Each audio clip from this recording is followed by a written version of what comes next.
ሰላም ጤና ይስጥልኝ የኢትዮ አውቶሞቲቭ ተመልካቾች የኢትዮ አውቶሞቲቭ መረጃዎችን ነው። ኢትዮ ቴሌኮም የአዳማና የአካባቢው የኤሌክትሪክ መኪና ተጠቃሚዎችን ጥያቄ መለሰ።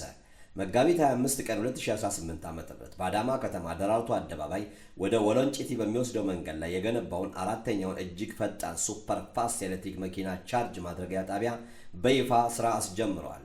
የኢትዮ ቴሌኮም ዋና ስራ አስፈጻሚ ወይዘሪት ፍሬሕይወት ታምሩ እንደገለጹት በአራተኛው ምዕራፍ ተጠናቆ ወደ ስራ የገባው ይህ የኤሌክትሪክ መኪና ቻርጅ ማድረጊያ ጣቢያ በሰው ሰራሽ አስተውሎት AI የተደገፈና እጅግ የላቀ ቴክኖሎጂን እንደሚጠቀምና በተለይም የአውሮፓና የቻይና ስሪት ለሆኑ የኤሌክትሪክ ተሽከርካሪዎች ኢሮፒያን ኢቪ ሞዴልስ ጭምር አገልግሎት መስጠት የሚያስችል አቅም እንዳለው ዋና ስራ አስፈጻሚዋ ገልጸዋል። በተጨማሪም የኢትዮ ቴሌኮም ዋና ስራ አስፈጻሚ ፍሬሕይወት ታምሩ ይህ በአዳማ የተገነባው የኤሌክትሪክ መኪና ቻርጅ ማድረጊያ ከተሽከርካሪዎቹ አይነት ጋር ራሱን የሚያጣጥም እጅግ ፈጣን ሱፐር ፋስት ኃይል መሙያ የተገጠመለት ሲሆን እነዚህ ቻርጅ ማድረጊያዎች 12 እጅግ ፈጣን ሱፐር ፋስት የኃይል መሙያዎች እያንዳንዳቸው እስከ 180 ኪሎዋት በሰዓት የሚደርስ የመሙላት አቅም እንዳላቸው አስታውቀዋል።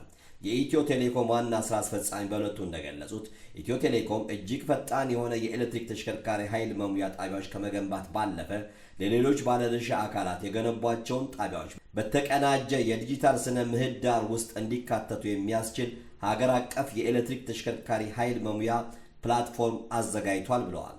በዚህም የግልም ሆነ የመንግስት ድርጅቶች የኤሌክትሪክ መኪና ቻርጅ ማድረጊያ ሲገጥሙ ኢትዮ ቴሌኮም ይህንን ማበረታታትና ማገዝ ስለሚፈልግ አፕሊኬሽን ለማዘጋጀት ወይም ለመገንባት መድከም የለባቸውም። ኢትዮ ቴሌኮም ባዘጋጀው የቻርጂንግ ፕላትፎርም መጠቀም ይችላሉ ብለዋል። በዚህም የተቀናጀ አሰራር ተጠቃሚዎች እንደ ኢትዮ ቴሌኮም ጣቢያዎች ሁሉን አቀፍ የዲጂታል አገልግሎት ያገኛሉ በማለት ዋና ስራ አስፈጻሚዋ በሰፊው አብራርተዋል።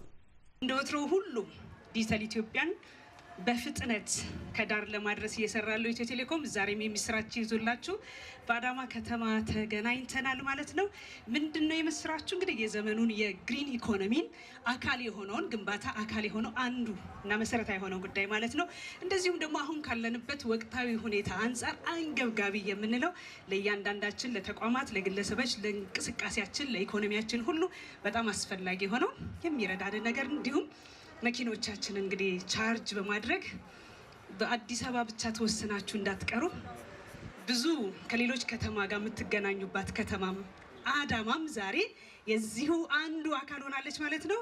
በአንድ ጊዜ 12 መኪኖችን ቻርጅ ማድረግ የሚያስችል በአዳማ እምብርት ላይ ዛሬ በይፋ የኢቪ ቻርጂንግ ስቴሽን አስጀምረናል ማለት ነው። እንኳን ደስ ያላችሁ፣ እንኳን ደስ ያለን።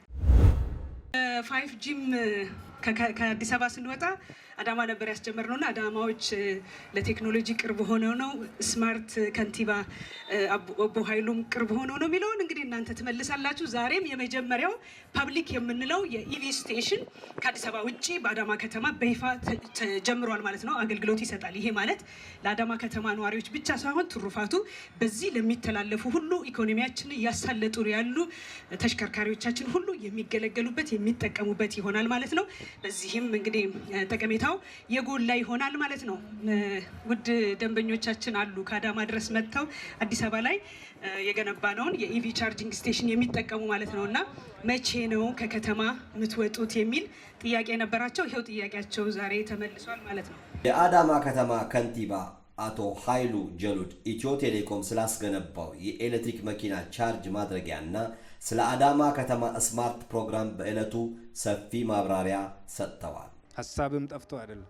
ሀሳብን ወደፊት የሚገፋ ድርጅቶች ሲኖሩ፣ ግለሰቦች ሲኖሩ እንዳተኛ እንድታስ የምትችለውን እንድሰራ ለህዝብ ታማኝ ሆነክ እንድሰራ ሞራል ይሆናል። ሞራል ነው ያገኘነው፣ እዚህ ደረስ። በተለይም ደግሞ የፍሬ ማናጅመንቶች ስታፍ በሙሉ የአዳማ ህዝብ እንድታመሰግኑ በጣም ጠይቃቸዋለሁ ማለት ነው። ፍሬንም እንደዛው ማለት ነው። ለብቻ ሰው ጀምረናል። አዳማ አንድ ኢቪ አይመስለኝም። በቅርቡ ዝግጅት ላይ ነው ያለነው። አሁን ባለው አጠቃላይ እድገት አዳማ በነዳጅ የሚሰራ መኪና ብዙ የሚቆይ አይመስለኝም። ወጣቶች እየተዘጋጁ ነው። ባለሀብቶች እየተዘጋጁ ነው። ወደ ታክሲ ባለሀብቶች ታክሲ ባለቤቶች፣ ባስም እንደዛው የከተማን አገልግሎት የከተማ ነዋሪዎች በሙሉ ወደ ኤሌክትሪክ እየተቀየሩ መሆኑ መረጃዎች አሉኝ። ብዙ ከናንተ አሳይመንት የሚመጣ ይመስለኛል። ለማንኛውም ያገኘንን ተቀብለን ለሚቀጥለው ደግሞ በጋራ የምናየው ይሆናል። በጋራ ስንሆን አዳማን ከዚህ የበለጠ ውብ ማድረግ ይቻላል። ይሄን ስንሰራ ኢሳባውት ኢኮኖሚ ነው።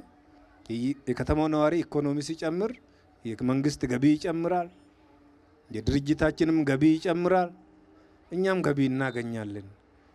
ይሄን ሀሳብ ስናነሳ 1.4 ቢሊዮን ነበር የአዳማ ገቢ። ዛሬ 18 ቢሊዮን ለመሰብሰብ ላይ ነው ያለነው። ይቻላል ማለት ነው። ሀሳቡን ስንጀምር 1.4 ቢሊዮን ነበር የአዳማ ገቢ። ዛሬ 18 ደርሰናል። ከየትም አልመጣም።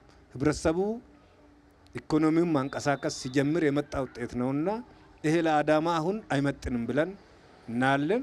ግን ያለውን እያሳደግን እንሄዳለን። ላደረጋችሁልን ለከተማ ልማትና የአዳማ ከተማ ስማርት ሲቲ ፕሮጀክት እገዛ እስካሁን ላደረጋችሁ ኢትዮ ቴሌኮም አመራሮች፣ ባለሙያዎች፣ ሙሉ ስታፉ ላመሰግናችሁ እወዳለሁ። ባዬ ገለቶማ ወልፋዳ ሲንኘቹን በርባድ። በዚህ የኤሌክትሪክ ቻርጅ ማድረጊያ የምርቃት ስነ ስርዓት ላይ ኢትዮ ቴሌኮም የተመሰረተበትን 130ኛ ዓመት ክብረ በዓሉን ምክንያት በማድረግ ባዘጋጀው ሜጋ ፕሮሞ እድለኛ ለሆኑ 4 ግለሰቦች የኤሌክትሪክ መኪናዎችን ርክክብ አከናውኗል። በዚህ ዕለት ኢትዮ ቴሌኮም ያዘጋጀውን የመጨረሻውን ዙር ሽልማት በአዳማ ከተማ ያካሄደ ሲሆን በዚህም ተቋሙ ለባለ እድለኞች 4 ዘመናዊ የኤሌክትሪክ መኪኖችን አስረክቧል።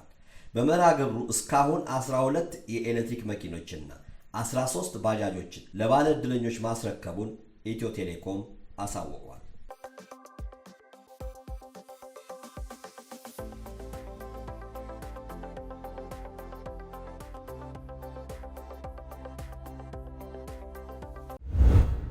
በዚህ ሳምንት በአዲስ አበባ ከተማ የመኪና አደጋዎች ተከስተዋል። መጋቢት 22 ቀን 2018 ዓ.ም ከሌሊቱ 11 ሰዓት ከ30 በየካ ክፍለ ከተማ ወረዳ 9 ልዩ ቦታው ኮተቤ 02 ተብሎ በሚጠራው አካባቢ የህዝብ ማመላለሻ ሚኒባስ 18 ሰዎችን ጭኖ በተጠቀሰው ቦታ ቁልቁለቱን ሲወርድ በደረሰው አደጋ የ3 ሰዎች ህይወት ማለፉንና ከባድና ቀላል የመቁሰል አደጋ መከሰቱ ታውቋል።